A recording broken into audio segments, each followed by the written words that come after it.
Alright mga boss. Ito yung mga posisyon na kung saan kung titingnan ay akalaing tatabla mga bossing, no. Yan, kasi dalawang step na lang dadama na itong itim, no. Sa pagkakatong ito, pula ang unang titira. Meron siyang tatlong dama yan. Yan. Yan nandiyan ang mga posisyon diyan. Ngayon, paano niya tatalunin ang itim? Paano niya mapipigilan ito? Kasi dalawang step pwedeng dumama. Kasi pag nakadama yan, malakas na ang persa niya. Ano ang titira mo dyan kung ikaw ang sa pula? Tumira ka, kinuha mo yung gitna. Alimbawa, unahan ka niyan dyan diba? Tatabla yan.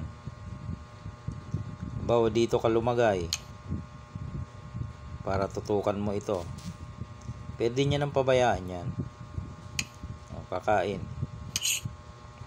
Tira siya dito, kakain. Kuha yung gitna. Alam na natin yan, na-draw kasi balik-balik. Paano kaya ito mapipigilan mga bossing? Dalawang step na lang kasi ito, dadama na. May magko-comment na naman pambata daw. Pambata, Okay lang. Ano ang tira dito ng pula para talunin itong itim? Hindi na ito makakatabla pa. Sa tingin kasi parang tatabla pag tumira ang pula, matik magpapadama yan. Halimbawa dito ka, papakain niya na yan. Dalawa, kukunin niya ang gitna, tabla na. So ano ang best move dito para hindi makatabla ang itim mga bossing? Nangyayari naman to sa mga ending game Kaya nga lang nagiging tabla kasi nga hindi nakukuha ang tamang formula, solution kumbaga. Ito ay mga halimbawa lamang ng isang demonstrasyon. Nagkataon ganito ang formada, ang posisyon ay maaari pa palang manalo. Paano? Ganito lang diyan ka lang. Diyan ka lang para maganda ang preparasyon. Halimbawa ay magpadama siya. Magpadamang itim. Pag ginawa niya yan, ang mangyayari matatalo siya. Papakain mo to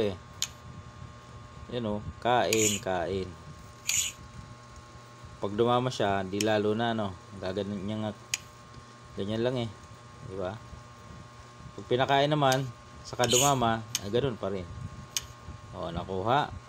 Ano pa kayang tira? Tingnan natin mga possible na tira.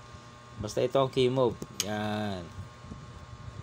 Hindi naman siya pwede dito, kakainin Dito lang kung gusto niya. Paano kung dama ang igalaw? Dama igalaw? Saan igagalaw ang dama? Pag dito kasi ang dama, dito naman kain dalawa. Pagbaba ay babantayan. Okay. Paano kung hindi doon tinira? Dito lang itinira. Pwede naman. Kaya nga lang may ganyan Pakain dyan, tapos pakain dito. Huli pa rin. Same lang yan kahit dito niya ilagay mga boss. Kasi papakain ulit. Papakain. Yun. Dito siya. Ayun wala na. Okay. Basta ito ang key move. Paano kung hindi siya dyan. Dito siya. Yan. Maganda. Pag dyan naman mga bossing, ang gagawin mo ay dito ka muna. Dyan ka muna. Hindi man makatira dito ang itim kasi may ganyan diba? Pag dito naman siya, mahuhuli. Pwede nga ito ipakain kain dalawa diba? Or ito, tapos pakainin mo, matatlo mo. Ayun, mga ganong option. Okay. Balik natin. Dito tayo, dito siya. Tapos dito ka. Yan. Yan ang solusyon. Yan ang solusyon mga bossing. So nakita na natin na pag ginalaw niya itong dama, doon, talo ano.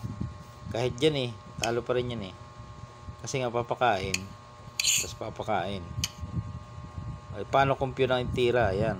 May comment yan Paano kung ito itira? Yan. O nga Paano nga naman pag itira mo yan? Pag inalis mo to, dadama na yan. Di tabla na yan. Ay, hindi pa.